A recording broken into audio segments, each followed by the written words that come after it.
Irmãos, nosso tema hoje vai ser sobre o governo, sobre como governar, o que fazer, o que o servo espera, qual é a atitude do servo perante os grupos sociais. Nós vamos falar um pouquinho sobre isso aí.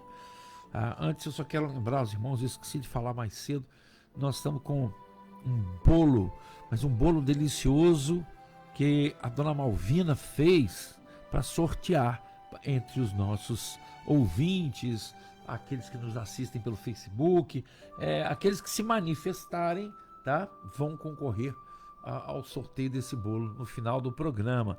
Aí depois vai retirar lá na KGB Cia mesmo, tá bom? Bolo delicioso, ela fez dois, um para mim, por minha encomenda, e outro ela deixou lá para que a gente sorteasse aqui no nosso programa. Atenção, irmã Edna, aí ó, a chance de ganhar um presente aí para o aniversário, hein? Faz aniversário semana que vem, não é verdade? A todos que se manifestarem nas redes sociais aí, né? Eu quero participar do sorteio, tá bom? Ou mesmo mandar mensagem para o meu celular, nós vamos colocá-los no sorteio. Irmãos, a palavra do Senhor, nós vamos ler Provérbios 29, 2 e depois vamos falar lá em Apocalipse 16. A palavra do Senhor diz assim: quando os justos se multiplicam, o povo se alegra, o povo se aflige quando o perverso governa. Isso aqui não é o jornal de hoje não, viu, irmãos? Isso Salomão escreveu lá no Provérbios, tá? Foi Salomão quem escreveu. Outro texto que nós vamos usar hoje, nós vamos agora para Apocalipse 16, 13. Eu há pouco tempo atrás eu falei desse tema, nós vamos ter uma outra abordagem, vamos falar dele também. E aconteceu que observei saírem da boca do dragão, da boca da besta e da boca do falso profeta, 3 espíritos imundos, semelhantes a rãs.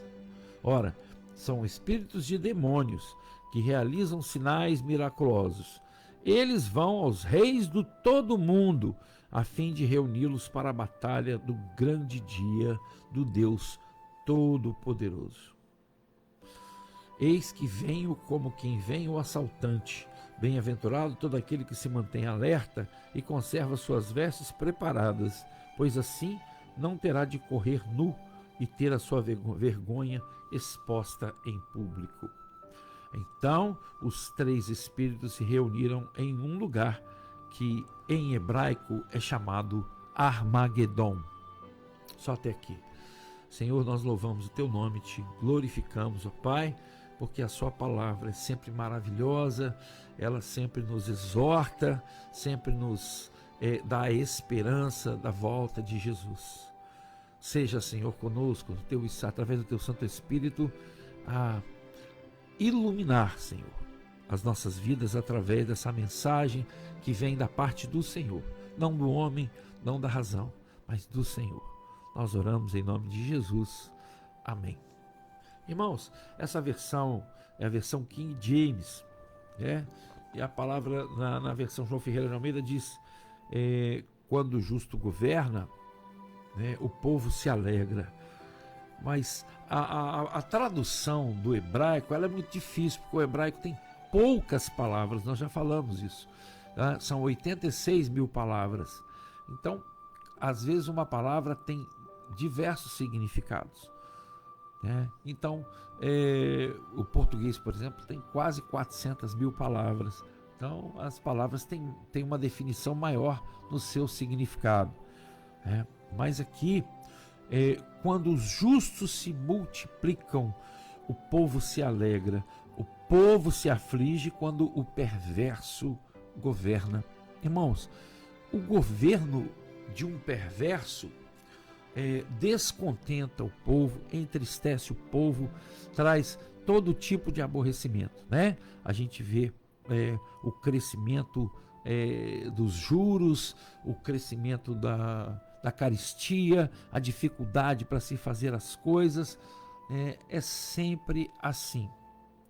o mal não pode tomar conta das nossas vidas, porque dos governos, infelizmente, a profecia do Senhor é muito clara quanto a isso, né? Os 3 espíritos de demônios, de espíritos semelhantes a rãs, eles foram, olha só como diz a palavra, são espíritos de demônio que realizam sinais miraculosos. Isso aqui, meu irmão, são milagres. Vocês se lembram quando Moisés pegou o seu cajado lá perto do faraó, jogou o cajado no chão e ele se transformou numa serpente? Aí os sábios conselheiros lá do faraó fizeram a mesma coisa, aqueles magos lá, que vivem cercando o faraó, os curandeiros, eles fizeram a mesma coisa. Então o inimigo tem poder, ele tem poder. Aqui é a própria palavra de Deus deixando muito claro a respeito de como eles são, eles realizam sinais miraculosos, que são milagres, e eles vão ao encontro de todos os reis da terra, todo mundo, a fim de reuni-los para a batalha do grande dia do Deus Todo-Poderoso. Haverá um grande engano através da palavra do inimigo, e nós temos visto que o mundo está virando de cabeça para baixo. Aquilo que é errado está virando o certo, o que é certo está ficando errado. Daqui a um tempo você não pode nem mesmo você não vai ter nem a facilidade de andar com uma Bíblia, de comprar uma Bíblia, vai ser tudo proibido, vai ser tudo virado de cabeça para baixo. O que nós temos que buscar no Senhor é a condição de sermos preservados, porque não adianta nós pensarmos que o mundo vai consertar, o mundo vai ficar bom. Não vai do jeito que está antes da volta de Jesus, não vai. O que vai acontecer? O mundo vai piorar, é o princípio das dores. Aí Jesus volta, arrebata a igreja, tá? Aí a igreja vai a igreja vai subir, vai passar pelas bodas do Cordeiro e vai aguardar aquela tribulação de 7 anos. Nós falamos sobre ela, sobre os 42 meses que Apocalipse fala, Daniel fala de um tempo, 2 tempos e meio tempo. Um tempo é 1 ano, 2 tempos, 2 anos, meio tempo, meio ano. Então são 3 anos e meio. 42 meses, também 3 anos e meio. É a mesma coisa, é a referência ao período final dos 7 anos da tribulação. A primeira parte vai ser uma falsa paz. Lembrem-se do arqueiro, do cavaleiro do Apocalipse, que vem com um arco na mão. Ele está sem a flecha, mas ele não largou o arco, ele não largou o arco.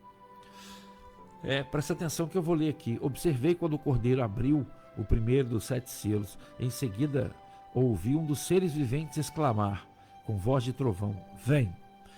Olhei, diante de mim estava um cavalo branco e seu cavaleiro empunhava um arco, e foi-lhe outorgada uma coroa, e ele cavalgava altaneiramente como vencedor determinado a vencer. Irmãos, Jesus não é como vencedor. Isso aqui não é Jesus. Eu já ouvi gente falando que isso aqui é Jesus. Não é. Aqui está com um arco na mão. A arma que Jesus nunca pôs um arco na mão. Nunca pôs um arco na mão. Você quer ver uma outra coisa? Olha o comecinho. Observei quando o Cordeiro abriu o primeiro dos 7 selos. O Cordeiro, Jesus estava ali abrindo os 7 selos daquele documento de herança que tem os 7 selos, Ele estava passando essa herança para nós, para sermos reis e sacerdotes juntos com ele, Então aqui está cavalgando como vencedor. Não, Jesus não é como vencedor, não, meu irmão. Jesus é vencedor, tá? Isso aqui é uma aparência, isso é um engano terrível falar que isso aqui é Jesus. Não, Jesus é o Cordeiro que está abrindo os selos. E quando ele abriu o primeiro selo, olhei e vi diante de mim um cavalo branco, e seu cavaleiro empunhava um arco. Nunca foi a arma que Jesus usou. Jesus nunca precisou de arco, né? Nunca precisou de arco. Jesus está descrito lá em Apocalipse 19. O cavaleiro verdadeiro aqui é o próprio Jesus.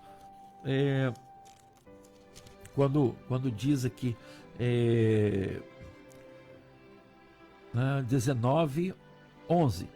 Então olhei e eis que vi os céus abertos diante de mim um cavalo branco, cujo cavaleiro se chama Fiel e Verdadeiro.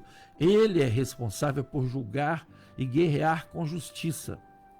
Seus olhos são como chamas vivas de fogo, e em sua cabeça há muitas coroas, e um nome escrito que somente ele conhece. Estava vestido com um manto salpicado de sangue. Olha só, na eternidade é para que nunca esqueçamos o que Jesus fez por nós. Por isso que ele estava com um manto sujo de sangue. E o seu nome é a Palavra de Deus, Logos, no original grego. Logos é o verbo, né? O verbo é a palavra principal de uma frase. Os exércitos dos céus o seguiam, vestidos de linho fino, alvo e puro, montados em cavalos brancos. Uma espada afiada saía ali da boca para ferir com ela as nações. Ele as regerá com cetro de ferro, e ele mesmo é o que pisa o lagar do vinho da justa ira de Deus Todo-Poderoso. Esse é Jesus, irmãos. Esse aqui é Jesus, e não esse cavaleiro aqui da falsa paz. Lembra que nós falamos da falsa paz? Pois é, então esse período de tribulação que a Bíblia inteira falou nele, Daniel fala em 70 semanas, 69 semanas se cumpriram e ficou faltando esta semana que vai se cumprir, semana de anos, essa semana de anos que vai se cumprir, quando a igreja for arrebatada, e aí então vem a tribulação. 3 anos e meio de falsa paz, onde esse cavaleiro que empunha um arco, ele vai fazer essa falsa paz, proclamar essa falsa paz. Por que falsa? Ele está sem as flechas, mas o arco está na mão. Ele não deixou de ser, guerreiro. É o mesmo arco que Deus fala lá em Gênesis, com Ismael, dizendo que ele faria dele uma nação, grande nação, e que eles seriam guerreiros. Também é uma palavra usada para ele. E é aqui uma descrição dos islâmicos. Uma descrição dos islâmicos. Essas cores aqui determinadas, o branco, o vermelho, o verde, não é amarelo, é verde. E no original é cloros. Cloros é esverdeado. Tá? E o preto. Essas 5 cores, todas praticamente as bandeiras das 57 nações islâmicas vêm dessas cores aí, entendeu? Vêm dessas cores. 95% das bandeiras islâmicas. Então essa falsa paz, ela vai ser feita com os islâmicos. Se lembrarmos que lá em Mateus 24, quando Jesus fala guerras, rumores de guerra, filho contra pai, pai contra filho, nação contra nação, ali é etnos, epa etnos. Etnos, epa etnos, etnia contra etnia. São os islâmicos, que é uma etnia islâmica. Eles contra a outra etnia. Então isso é muito claro. E basílica, epa basílica, igreja contra igreja. A igreja, a religião islâmica que quer dominar o mundo, ela vai pelejar contra todas as nações. Nós podemos ver muito claramente que a Europa já está praticamente islamizada. Eu vi um vídeo ontem, impressionante. O título dele era assim: não, isso aqui não é um país do Oriente Médio, isso aqui é Londres, na Inglaterra. Centenas de pessoas fazendo uma manifestação, era alguma coisa assim, uma opção de criancinhas em fila, com roupas de terroristas mesmo, de terrorista mesmo. E muita gente em volta, e eles gritando aquelas palavras de ordem, né, que o Islã vai dominar o mundo. Irmãos, olha só, você está na Inglaterra, na França, e ouvir isso é uma afronta, isso é um absurdo. Só que não consegue voltar atrás mais.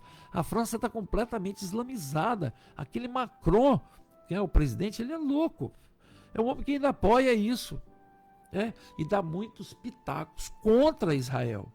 Então, as coisas estão caminhando para isso aí. E nós, o que nós fazemos? Temos que orar, né? Temos que orar. E nessas manifestações que temos como participar, como a de hoje, participar com amor, com alegria, porque nós somos privilegiados. Tá? Somos privilegiados de ter a paz, a tranquilidade aqui.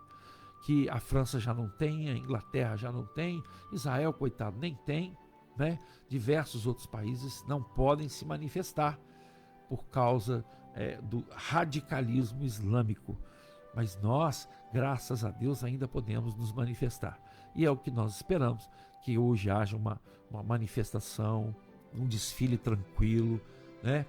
Certamente vai ser aberto com uma oração, e que o nome do Senhor seja glorificado e que nós possamos desenvolver através do muito amor de Deus que temos em nossas vidas, um amor à nossa pátria, um amor ao nosso país, ao nosso estado e um amor à nossa cidade, cada vez maior. Amém? Que Deus nos abençoe.